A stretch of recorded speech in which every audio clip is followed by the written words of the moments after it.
আসসালামু আলাইকুম রহমতুল্লাহি বারাকাতুহু। আজকে আমাদের সুদানি ভাই আব্দুল্লাহ, তাকে দেয়া হয়েছে খ্যাপসা রান্নার দায়িত্ব। তো আব্দুল্লাহ রান্না করছে উটের মাংস দিয়ে খ্যাপসা। দেখতে পারতেছেন অনেক সুন্দরই হয়েছে রান্না।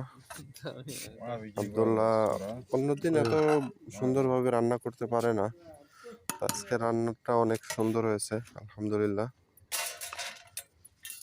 সবকিছুই ঠিকঠাক ছিল। তবে এরা তো ঝাল খায় না, যার কারণে আর কি আমাদের আলাদা কাঁচামরিচ নিয়ে খাই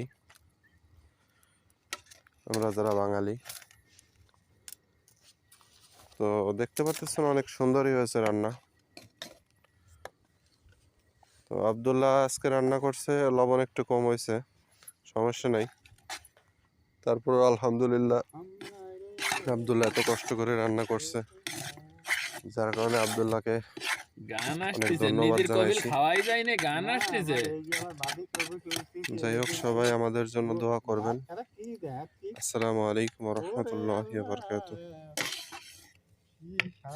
দাওয়াত সালামে হওয়া, দাওয়াত সালামে হওয়া। ওই